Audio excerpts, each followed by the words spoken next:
and here's what we did instead. Okay, then what we can do is we'll simulate the saddle without the saddle, but he still has to think about his emotions and how it relates to us. So this is very similar to me throwing something over, so he has to go over the other eye, and we don't really want him bothered. But see how he's already moving, and his eyes are kind of concerned. He's trying to stay out of trouble. So what I'm going to do is offer to him, then back off, just like I did the walk to the trot, and then back down to a walk. So I'm offering little things, but then I'm taking them away real quickly. And then with this, I'm giving him a sense of direction. So it's a line of communication. I'm not trying to make him stop or stand still. If I want him to stop and stand still, all I have to do is just quit the rhythm. So, but if he is bothered, I'd rather know about it than have to restrain him and have to deal with it that way. Also, the other thing is, the buckle's hanging with gravity, and so is the rope, and that just means just stand there. If I pick up on it, there has to be meaning, just like the rein, because a horse doesn't know the difference between a lunge line or a rein. And if I hold on to it for too long, then he's gonna get the idea it doesn't mean anything. And it's real important, it goes right back to where what means stop, what means go.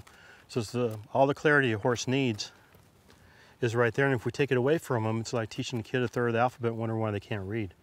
And I think that's what's gone on in his life, but that passes for a lot of training in the previous centuries. So now that we're in the 21st century, we can change that around a little bit. Okay, now what I'm going to do is kind of stand by the shoulder and just kind of touch him here, and then ask him to go somewhere with me. Okay, now time's actually on my side because he's off balance, so his own muscles are going to be saying, hey, get back in balance. Now what I'm trying to do with the buckle here, it's not just that he has to follow the buckle, but it's also where he has to think about where are the parameters within the reins, where the parameters within the halter, and where the parameters within our hands when we ride, where the parameters of our legs.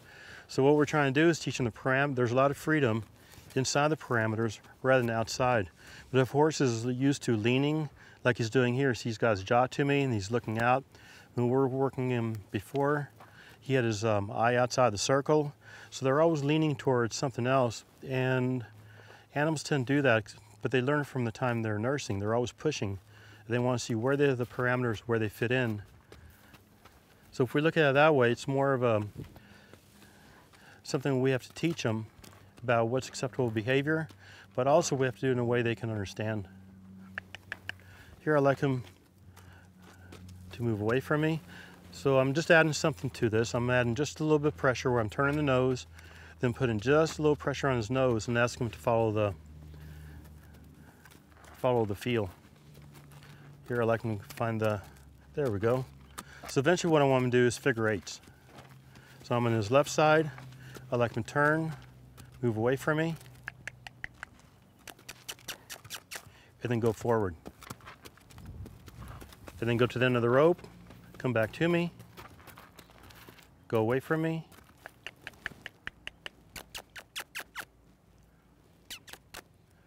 See, time's on my side, it's not a time contest.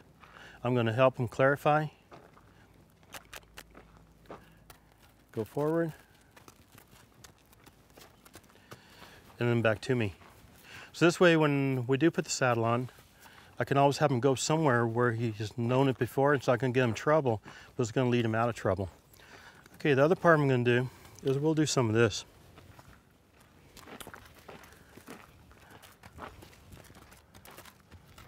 So now he has to get used to something back around the saddle area and something around the legs and still go forward and still do the figure eight. But now he has to think of a few things rather than just one. And see, it's hard for him to separate that. I like him to follow the feel and see how much resistance. I'm not even pulling on here.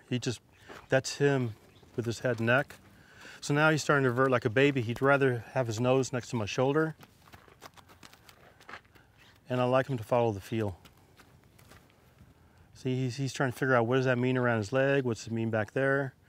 He's trying to figure out how to stay out of trouble the best he can. And see how... So is that where some of the high emotions come from? Yeah. And he just doesn't know how to put them all together. He doesn't know what it means. There's no clarity there for him. So I'm going to help him with that.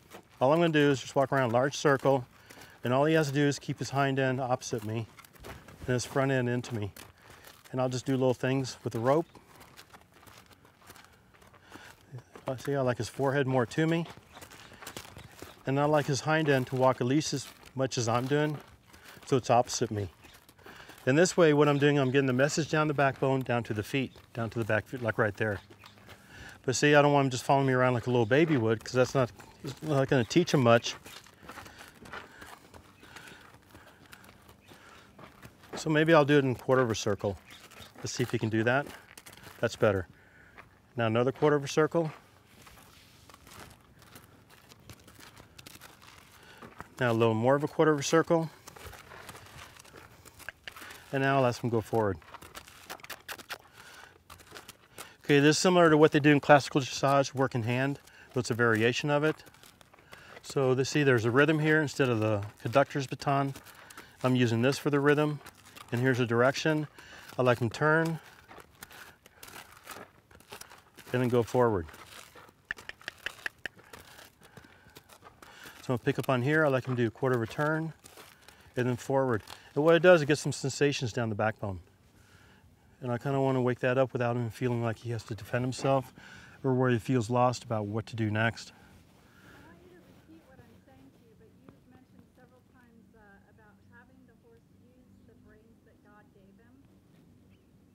Yeah, what I like to do, a long time ago I was working with Tom Dorrance, and then one of the things that we talked about, he'd always have me write down questions, and then he'd answer them, and then he'd let me explore them, then answer some more questions that he gave to me. So this way there was a give and take. It wasn't me just picking his brain, but it was also him getting me to learn how to learn. And then we talked about it one day, and he said the same thing that the horses do. We want them to learn. We don't want to just train them all the time, but we want them to use the brains they're born with. And one of the reasons is because we have our job to do and they have their job to do. And when we're companions, we want them to fill in the blanks sometimes, but to fill in the blanks, the horse has to understand, for example, a few variations of a right turn that are real closely related so he can make a connection before we can ask him to do something that's just too impossible for him where they just give up. So we're always building up their confidence through coordination, but they have to use their brains they're born with. And one of the really easy ways of looking at it is we can always say they're just stupid animals, but that's if we look for them to do stupid things all the time. And we all do stupid things here and there, but the better idea is to give them intelligent things to do. And since they know what their balance tells them, so I'm going to take them off balance, I'm going to let them find his balance.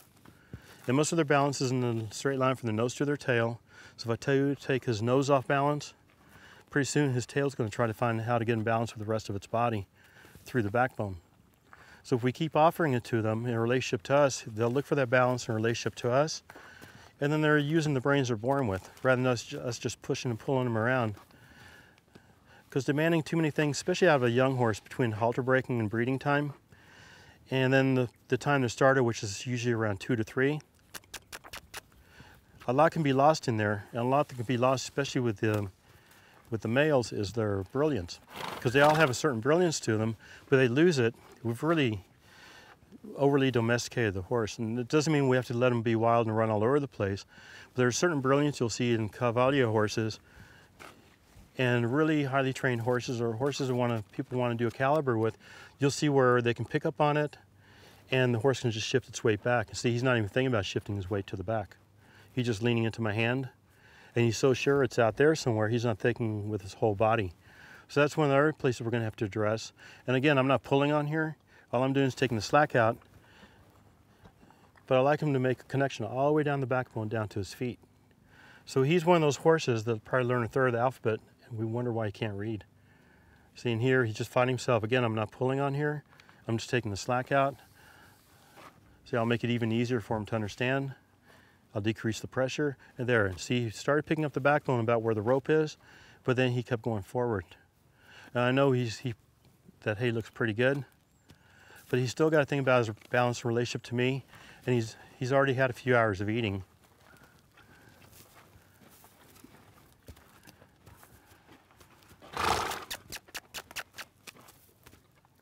That's better. And now let's see if I can get this. See, I want him to turn, and see right about where the back here is he started having a sensation. He picked up his back just a hair, but he didn't follow through with his ribs. See, now he's got that front foot planted, the left front foot, and now he's trying to sort out which foot to move first because he's got to take his weight off that left front foot. There. Now he's thinking. See how light that is? Yep. That's what we want to build up on. But it took him a while. No, that's really interesting. That's the movement, only much more violent, that he does when the saddle's clanking and bumping him. When Yeah. he gets really high drama, it's a very distinctive, like, stamp. Yeah. And it's like a twitch response almost. It's almost like he doesn't even know he's doing it. Probably not, because you know a lot of times people tie horses up to put the saddle on, and then they're helpless. And that's their only way of being demonstrative about their high emotions. That's why I don't like tying them up, especially at first. I mean, eventually you can kind of, but I like to know what's going on in there before I just restrain it, because it's easier to restrain a horse until they finally blow up and we can't figure out what happened. But it's a little bit more to be able to read a horse and work with them. And that's what I kind of want to do with him, because he's way too young to flunk a vet check just because of some kind of issue with lameness.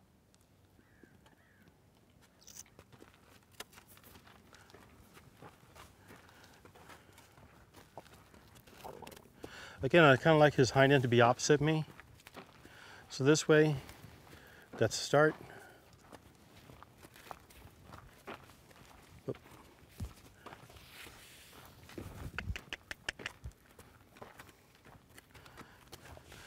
I kind of like a horse distance between him and his nose and me. See, he's just kind of following through. There. Wake up. See, and I don't want him just kind of following his nose to my shoulder, because then he's not really thinking about his balance. He's just kind of using me as a crutch.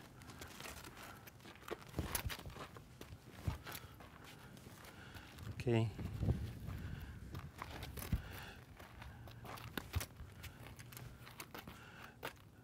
Okay, that's about as much pressure as I want to use on him. I don't really like doing that too much anymore. Let's use this.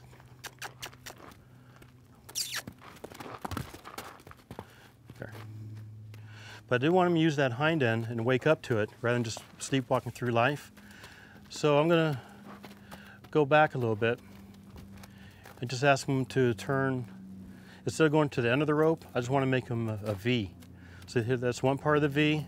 We'll go to the other part, and I want him to come in with his nose, shift his weight, and then move the other way. Shift his nose to me.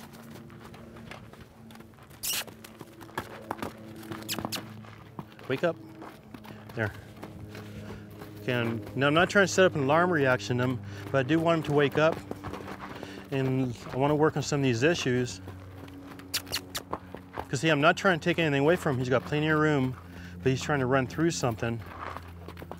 And I want him to understand he doesn't have to run through anything. He just has to pay attention, like right there. See, that's, see?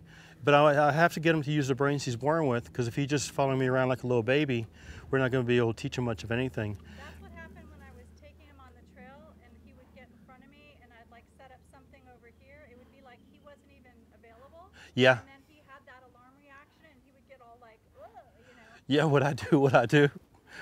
It's like kids in math class. Yeah, like they woke up when you were asking the question of the problem on the board. You know, about 4 or 5 years ago in the LA Times, because I read the paper every day, they had a thing on the front page, why students aren't any good in math, and they showed a picture of math class, and probably about everyone except one person was asleep. They were slumped in their chairs, they were just zoned out. And unfortunately, that's what happens to a lot of these horses. We put so many demands on them, we don't really work with the horse, they just follow us around with their nose to our shoulder, and then we wonder why the rest of their balance isn't there. That's really a nice try.